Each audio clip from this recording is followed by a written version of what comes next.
Hola, ¿cómo están? Nuestro tema de hoy es la meiosis. Pero, ¿qué es meiosis? Meiosis es disminuir. Así es, porque la palabra meiosis proviene del griego y significa disminución. Pero, ¿por qué disminución? Y en definitiva, eso no responde exactamente a la pregunta acerca de qué es la meiosis. Bien, para resolver toda esta cuestión, lo primero que diré es que es un proceso que se lleva a cabo en células especiales. ¿Proceso? ¿Células especiales? Sí. Para darte un ejemplo, ciertas células de nuestro cuerpo, llamadas células germinales, que se encuentran en el interior de los ovarios, en el caso de las mujeres, y en el interior de los testículos, en el caso de los varones, serán las encargadas de producir las células sexuales. El óvulo, la célula sexual en el caso de una mujer, y los espermatozoides, las células sexuales en el caso del varón. Entonces, el proceso por el cual se fabrican células sexuales se llama meiosis. Podés hacerte ahora una idea de la importancia de este fenómeno en la perpetuidad de la vida. Sin meiosis no habría células sexuales, ni óvulos, ni espermatozoides, entonces nosotros no existiríamos. Ahora sabemos un poco más a qué nos referimos cuando hablamos de meiosis, pero todavía queda en el tintero el significado de la palabra meiosis que, como dijimos, es disminución. Además, está el proceso por el cual la meiosis permite obtener células sexuales. Veremos a continuación, para resolver esta cuestión, las fases o procesos que implican la meiosis.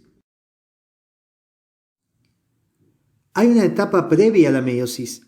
Esta fase previa se conoce como interfase y es un periodo de preparación que llevan a cabo las células germinales para, posteriormente, ingresar a la meiosis. Como dato importante de esta etapa es que las células duplican su ADN.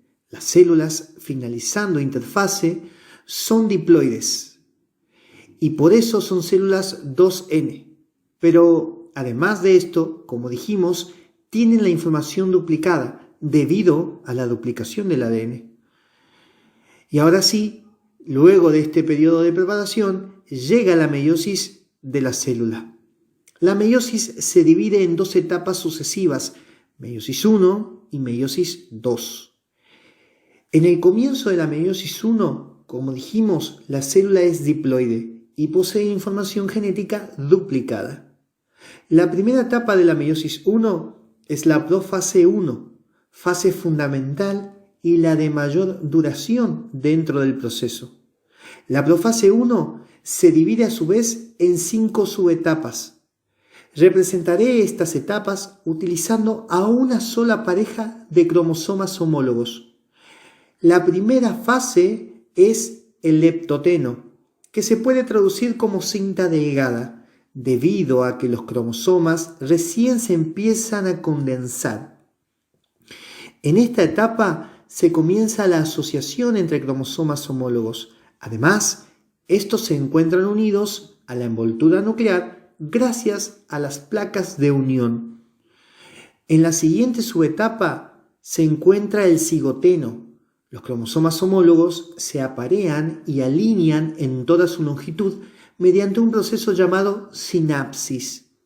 Esto ocurre gracias a una estructura proteica llamada complejo sinaptonémico, que une cada gen con su homólogo del cromosoma opuesto.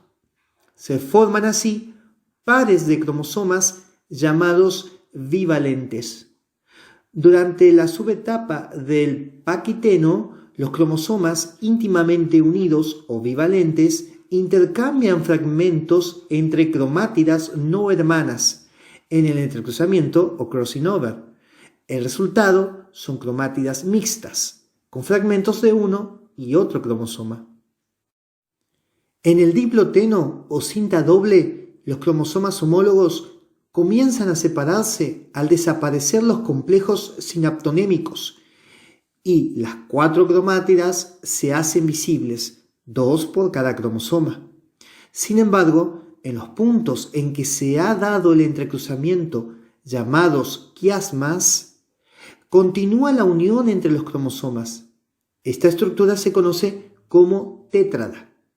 En la última subetapa de la profase 1, la diacinesis, los cromosomas son ya perfectamente visibles al microscopio, como tétradas. Desaparece completamente la envoltura nuclear y el nucleolo. Los centriolos se separan hacia los polos de la célula y comienzan a formar las fibras del huso. A continuación, a modo de resumen, se representa el fenómeno de recombinación o crossing over para el total de parejas de cromosomas homólogos aquí representadas.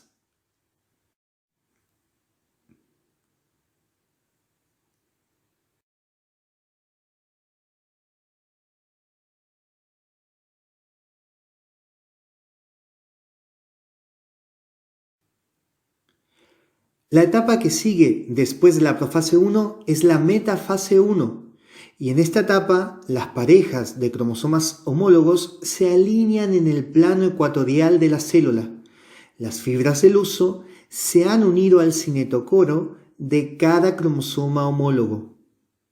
El ciclo prosigue en la anafase 1, en donde los cromosomas homólogos se separan, tirados por las fibras del huso, y se dirigen hacia polos opuestos. Cada cromosoma separado contiene 2 cromátidas.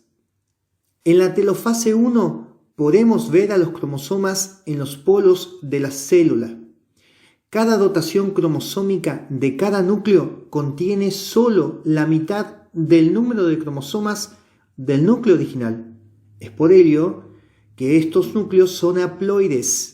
Además, las cromátidas hermanas de cada cromosoma ya no son idénticas debido al intercambio de fragmento en la profase 1. Al ingresar en la meiosis 2, que es similar a la mitosis, cada dotación cromosómica de cada núcleo contiene el número haploide de cromosomas, aunque la información aún se encuentre duplicada. Los procesos de la meiosis 2 son profase 2, metafase 2, anafase 2 y telofase 2. Durante la profase 2, la envoltura nuclear desaparece y empiezan a formarse las nuevas fibras del huso. Durante la metafase 2, los cromosomas de cada núcleo se alinean en la placa ecuatorial. Durante la anafase 2, las cromátidas hermanas de cada cromosoma se separan. Cada cromátida individual, que ahora se la puede llamar cromosoma, se dirige hacia uno de los polos.